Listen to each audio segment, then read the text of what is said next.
How meticulous was the planning for the Trump administration declared May 1st withdrawal?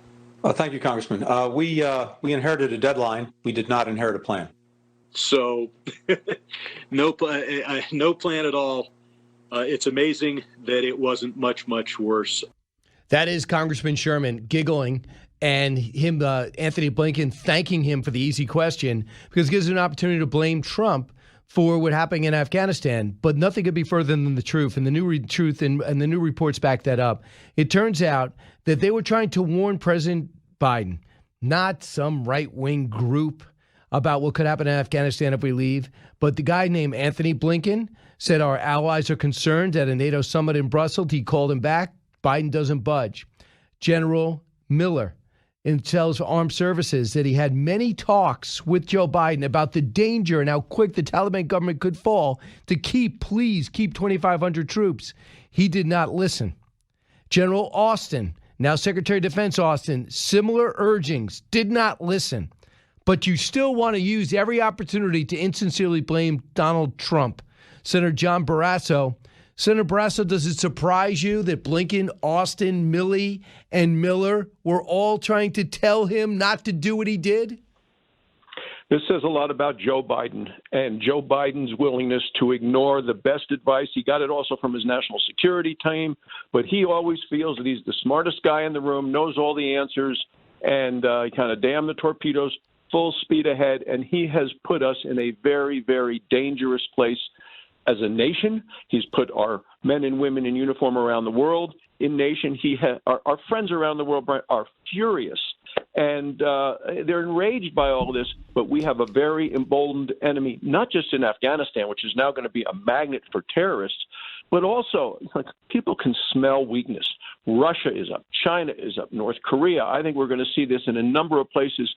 Iran. All of those folks, I believe, are going to push against President Biden, who is weak. He is wobbly, and he really he called this an extraordinarily successful. That it's dishonest. For him, it may be delusional. He's got 42% approval rating now, despite a media that just looks the other way. I'm looking at footage. I don't want to get off topic too much, but I'm looking at footage now of 7,000 people. I think it's more. Underneath the bridge yesterday at our southern border, we unwelcomed 207,000. They think 100,000 got away at our border last month, in a month in which everything's usually slower. And it's up 300% year to date. And the media doesn't want to report that. They want to move on from Afghanistan. They want to talk about Trump and these sensationalistic stories. And he still got 42% approval rating. But I just find it astounding that in Brussels, Blinken called up Biden, and he said, I called the president from Brussels after hearing concerns from NATO ministers in a March meeting. According to the book, the new recommendation was to extend the mission, this according to our allies, with U.S. troops for a while to see if we could yield a political settlement, buy time for negotiations. And he said no. But what did he say to you almost every time?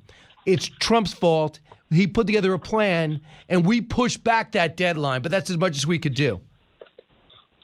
Well, you have a couple of things there, because you started with the border as well. I have an op-ed on FoxNews.com about Biden and Democrats being the party of chaos. Afghanistan is the thing that really people are focused on, and the drop in the poll numbers for the president. But you talk about chaos at the border, loss of national security because of the border not being secure.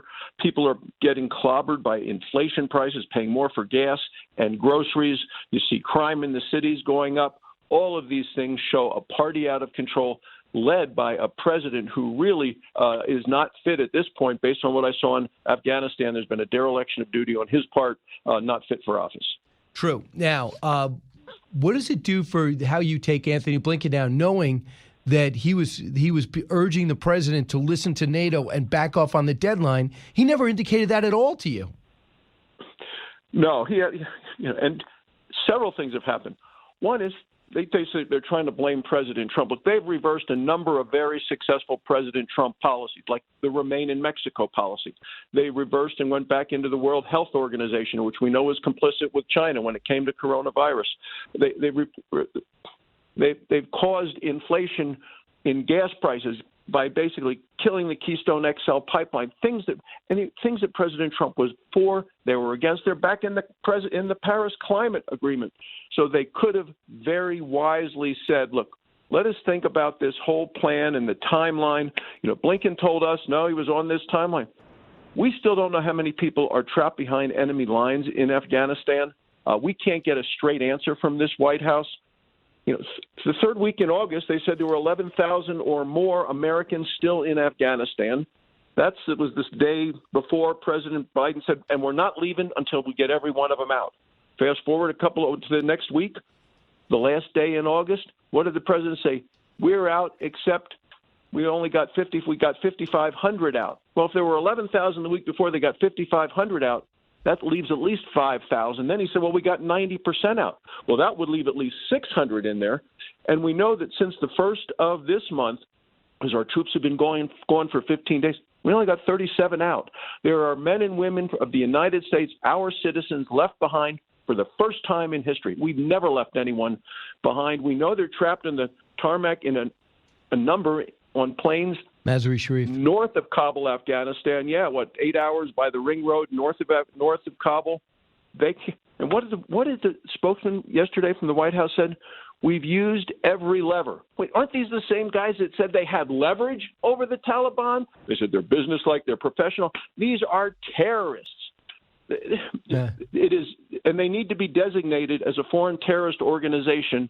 When you look at the fact that there's a $10 million price tag on the head of their man who's in charge of security, Haqqani, who just happens to have the same last name of the Haqqani Network, which is a foreign terrorist organization.